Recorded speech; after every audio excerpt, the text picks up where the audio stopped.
Allez, maintenant on va aller un petit peu plus sur le juridique, sur la création de la SCM, donc SCM ou pas. Quand est-ce qu'il faut créer une SCM, quand est-ce qu'on peut s'abstenir de créer une SCM et quelles sont les bonnes raisons justement de se lancer dans la création d'une SCM. Est-ce que vous êtes deux, trois dans le cabinet? Est-ce que vous partagez un local? Est-ce que vous partagez du matériel, un logiciel? Enfin en tout cas, est-ce que vous avez des frais que vous avez en commun, que vous partagez? Et peut-être qu'il y en a un d'entre vous qui prend la totalité des charges et les deux autres, ou juste vous, lui rembourser du coup votre part. Est-ce que ça se passe comme ça? Qui paie quoi? Comment ça se passe? La SCM va être pertinente pour clarifier justement cette situation-là, pour éviter qu'il y en ait un qui avance les frais pour tout le monde, et surtout pour rendre, fiscalement parlant, pour rendre les choses beaucoup plus claires et beaucoup plus carrées. Je m'explique. Une personne a une facture à son nom. Internet, téléphone, le loyer, etc. Ok. Vous lui donnez de l'argent pour que elle paye ces charges-là. Est-ce que cette personne en face de vous vous fait une facture pour ça? Très souvent la réponse est non. Parce que on est encore dans le copinage, parce que du coup on a décidé que c'était temps, parce que du coup c'est elle qui, voilà.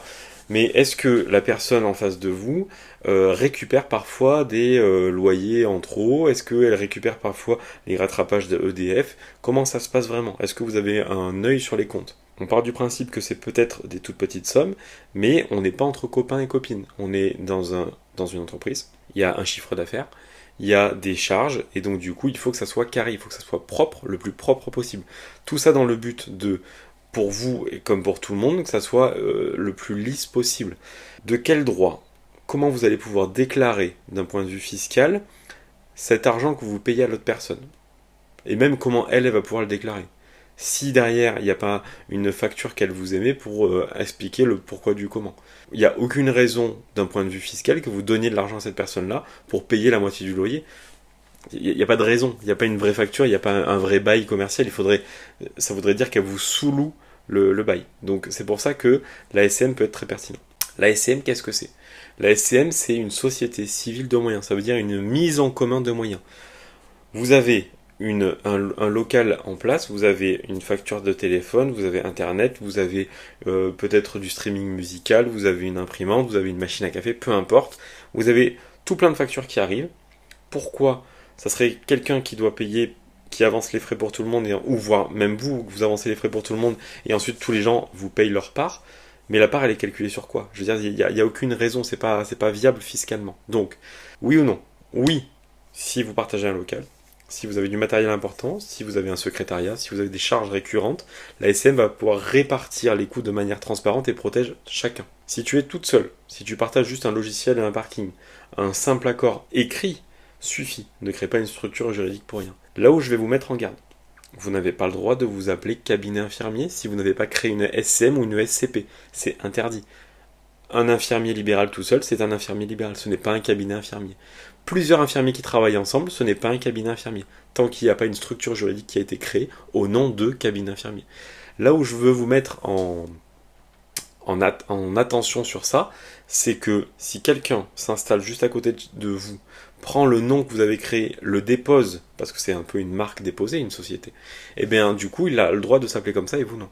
Donc imaginez, nous on s'appelait le cabinet infirmier Jod. Pendant un moment on n'avait pas créé de SCM, mais on s'est quand même appelé le cabinet infirmier Jod. S'il y avait eu deux infirmiers qui avaient créé une SCM dans la rue à côté, qui s'était appelé le cabinet infirmier Jod, eux ils avaient le droit de s'appeler le cabinet infirmier Jod, tous les patients seraient allés les voir eux, et nous on aurait eu des soucis avec l'ordre, on aurait été obligé de fermer et de changer de nom. Donc protégez votre nom. Surtout si vous avez commencé à construire de la réputation sur ce cabinet-là, faites en sorte qu'il y ait vraiment un nom qui soit déposé. C'est 200, 300, peut-être 500 euros pour mettre tout ça en place, mais ça va vous faciliter la vie, vous simplifier la tête. Pourquoi ça va éviter les conflits? On va répartir les charges. Loyer, électricité, ménage, logiciel. Tout ça va être défini par les statuts de chacun dans la SCM. Si vous avez tous 25, 25%, 50%, peu importe, si vous avez tout divisé à part égale, et bien du coup, toutes les charges seront divisées à part égale. Et donc du coup, tout le monde payera à part égale.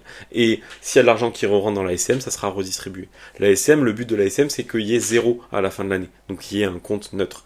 Donc si jamais à la fin de l'année, il y a de l'argent qui est en trop, et bien du coup, on pourra se repartager les dividendes de la SCM. Entrée-sortie d'un associé, ça va être prévu par les statuts, ça va permettre du coup d'éviter les négociations de dernière minute, ça va vous mettre tout au clair, tout au carré. Vous allez même pouvoir vous servir de la SCM pour mettre des règles en place. Il y aura une responsabilité limitée.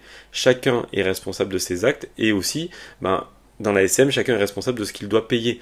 Les associés entre eux vont pouvoir avancer dans le même sens tout en se protégeant. S'il y en a un qui arrête de payer, ça sera la faute de celui qui arrête de payer, ça sera pas la faute de tout le monde.